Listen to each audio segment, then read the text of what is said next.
abrir o seu coração para os homens e para as mulheres, vai agora se concretizando na sua volta para Deus.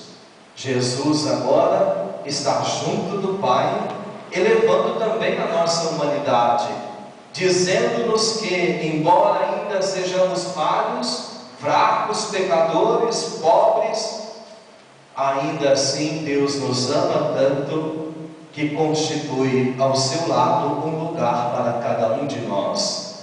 E por último, a terceira cena, os discípulos saem anunciando por toda parte, anunciando, curando, libertando, levando a esperança que experimentaram na certeza e na aceitação de Jesus em seus corações.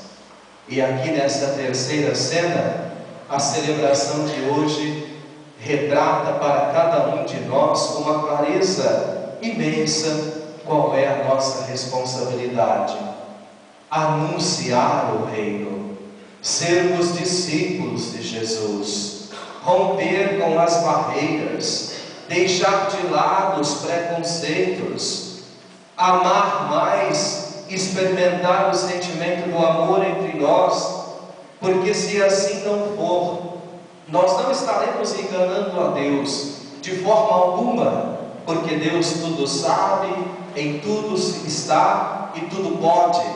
Nós estaremos enganando a nós mesmos diante da nossa busca pela realização e pela liberdade e automaticamente do exercício do nosso discipulado.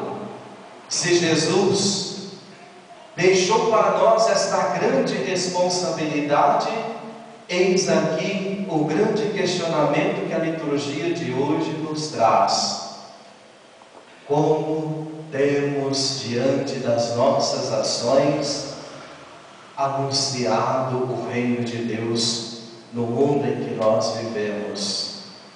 Qual é a experiência profunda que nós fizemos de Jesus na nossa vida interior? E este anúncio da missão através da nossa ação no dia a dia tem como resultado amor, paz, paciência, esperança, certeza, alegria de que Jesus caminha ao nosso lado e que a sua palavra é força no nosso discipulado e na nossa capacidade de anunciar a missão, que é a construção do reino. Por isso, celebrar a festa de hoje é celebrar de fato também a nossa capacidade em assumir o nosso discipulado. A hora é agora, ir em frente na presença do Senhor, fazendo valer aquilo que o batismo imprimiu em nossa alma.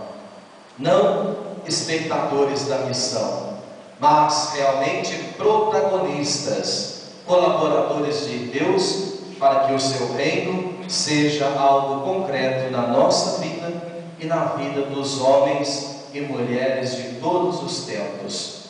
Que o Espírito Santo, cuja festa celebraremos no próximo domingo, possa nos envolver, possa nos fazer compreender o mistério e o desejo de Deus para cada um de nós, e que diante dessa certeza fortaleçamos assim a nossa capacidade em anunciar o Evangelho como discípulos autênticos de nosso Senhor Jesus Cristo. Que Deus nos ajude e que o Espírito Santo reacenda em nós a chama da missão, pois a igreja só é igreja se ela for missionária. Se a igreja não for missionária, ela é apenas uma instituição fraca, pobre, humana, não teândrica, divina e humana, mas simplesmente humana, portanto fraca. Louvado seja nosso Senhor Jesus Cristo, para sempre seja louvado.